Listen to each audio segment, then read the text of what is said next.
हर हर महादेव सती। आप सभी का मेरे चैनल लव यू जिंदगी में स्वागत है। आप सुन रहे हैं अर्चना वर्मा की लिखी हुई कहानी तेरे संग 11 का 53वां भाग।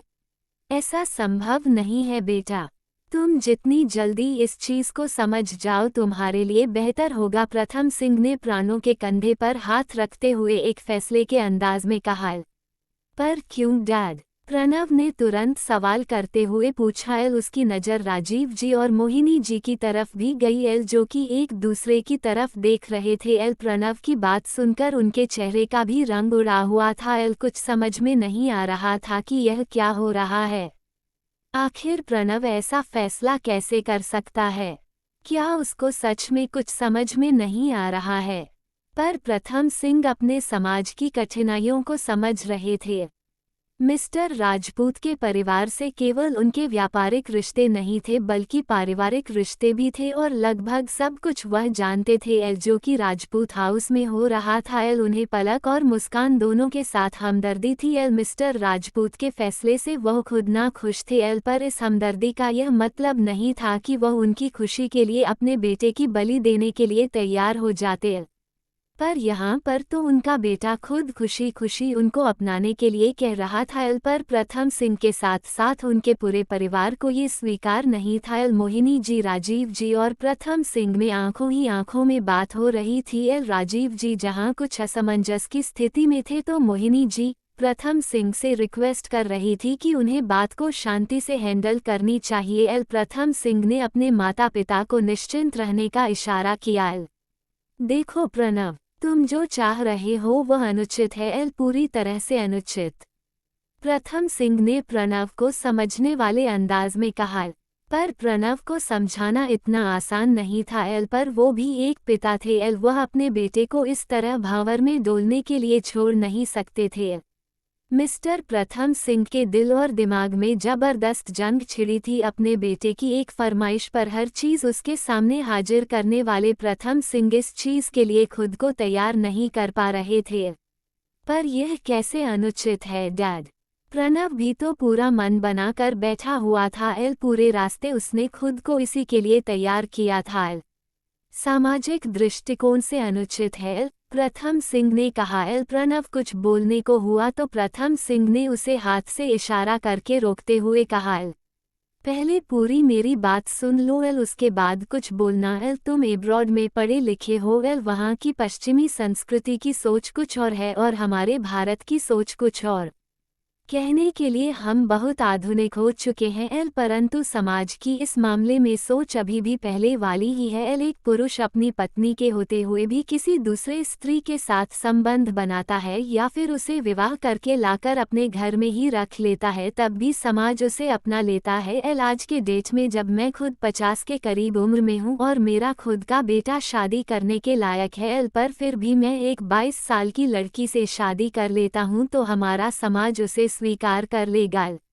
पर एक तलाकशुदा या फिर विधवा औरतें, और उसमें भी जब उसके साथ एक बच्चा हो, तो ऐसी लड़की की शादी एक कुंवारे लड़के से समाज इतनी आसानी से तो समाज स्वीकार नहीं पाएगा। इसके अलावा और भी कई सारे प्रॉब्लम्स तुम्हारे सामने आएंगे। प्रथम सिंह ने प्रणव की तरफ देखते हुए कहा।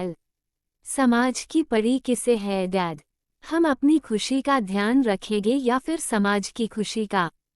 प्रणव उनकी बात को हवा में उड़ाते हुए बोला। प्रणव की बात सुनकर प्रथम सिंह ने अपने पिता की तरफ देखा।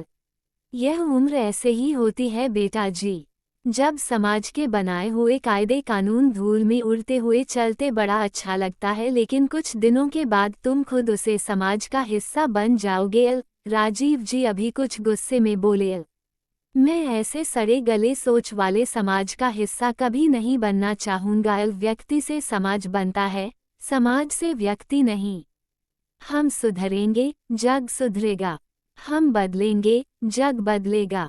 व्यक्तियों की सोच से समाज की सोच बदली जा सकती है। जब हम खुद अपनी सोच बदलेंगे तो समाज की सोच खुद बदल जाएगी। प्रणव ने अपनी बात दलीलों के साथ रखते हुए कहा। तुम्हारी बात भी सही है, पर मुश्किल सिर्फ एक ही नहीं है। इसके अलावा भी कई सारी प्रॉब्लम्स तुम्हारे सामने आएंगे। क्योंकि इतिहास गवाह है कि जब भी किसी ने धारा के विपरीत जाने की कोशिश की है उसे कई सारी आलोचनाओं को सुनना पड़ा है। क्या तुम उन सब के सामने खड़े होने के लिए तैयार हो? राजीव जी ने पूछा।